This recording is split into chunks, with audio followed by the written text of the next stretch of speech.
Ah, le Clydesdale. On a tous en tête cette image, un peu une image d'Épinal, le cheval majestueux tirant fièrement son chariot. Mais voilà, derrière cette icône presque publicitaire se cache une histoire bien plus riche, une histoire forgée dans les terres rudes de l'Écosse.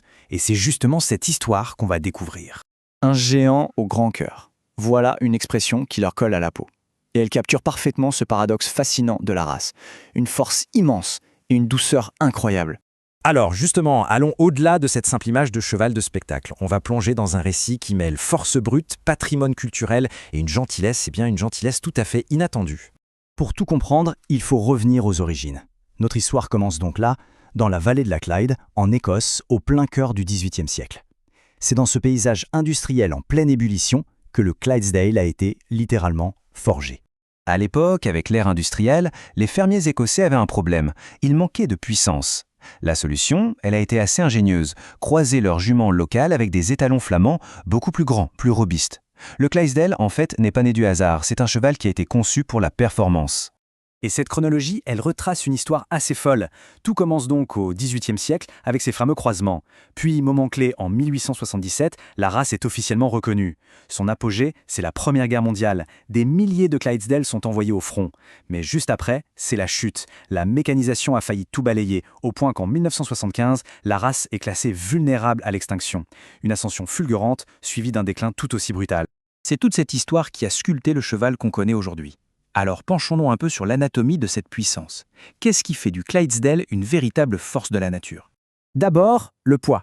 Jusqu'à 1000 kg. Pour se faire une idée, c'est presque le poids d'une petite voiture, c'est juste énorme. Et en hauteur, ça peut monter jusqu'à 1,95 m au garrot. Pour les connaisseurs, ça fait plus de 19 mains. Ça les place tout simplement parmi les plus grands chevaux du monde. Mais attention, ces caractéristiques ne sont pas juste là pour faire joli. Les fanons soyeux, ce dos court et puissant, ces allures très relevées, chaque détail est le fruit d'une sélection hyper rigoureuse. L'objectif a toujours été de créer un animal qui allie à la perfection, la force et l'élégance. D'ailleurs, on le confond souvent avec son cousin anglais, le Shire. Et on peut comprendre pourquoi, ils sont tous les deux très imposants. Mais le Clydesdale est souvent décrit comme étant un peu plus agile, un peu plus élégant, avec des marques blanches généralement plus prononcées. Mais en fait, la vraie surprise, elle ne se trouve pas dans leurs muscles, c'est dans leur caractère. C'est là que le surnom de doux géant prend vraiment tout son sens.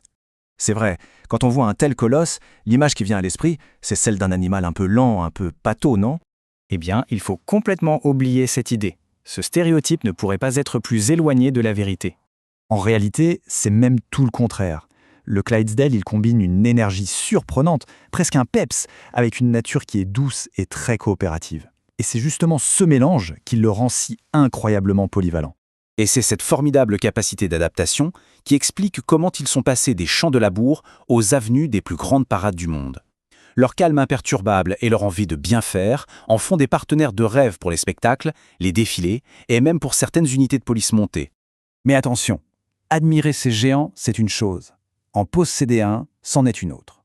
C'est un engagement énorme, parce que leur taille impressionnante, elle s'accompagne de besoins très très spécifiques, que ce soit en matière de santé ou de soins au quotidien. Paradoxalement, leurs plus beaux atouts sont aussi leurs plus grandes faiblesses. Leurs fanons, si abondants par exemple, peuvent cacher des problèmes de peau terribles comme la gale de boue. Leur poids met leurs articulations à rude épreuve et puis sont prédisposés à des maladies génétiques comme le lymphœdème qui fait gonfler leurs membres. C'est une réalité qu'il ne faut surtout pas négliger. Et côté alimentation, c'est un vrai travail d'équilibriste. Il faut savoir que ces chevaux ont un métabolisme très efficace. Ça veut dire qu'ils peuvent prendre du poids très facilement et devenir obèses. Donc, un régime strict, riche en foin de qualité mais pauvre en céréales, c'est absolument crucial pour protéger leurs articulations et leur santé en général. Et ce n'est pas tout, leur environnement de vie est tout aussi fondamental. Pour protéger leurs fameuses jambes à fanon des infections liées à l'humidité, il y a une règle d'or, une seule, un sol sec. C'est simple, c'est absolument non négociable pour leur bien-être. Alors après avoir vu tout ça, on peut se demander quel avenir pour cette race si magnifique? Ce qui nous amène à cette question finale. Le Clydesdale est sublime, oui, mais il est aussi incroyablement exigeant. Aujourd'hui, sa survie ne dépend plus de sa capacité à tirer une charrue, non. Sa survie repose entièrement sur la passion et le dévouement de quelques amateurs prêts à tout pour préserver cet héritage. Un héritage de force, un héritage de douceur, qui, on l'espère, continuera de nous émerveiller encore très longtemps.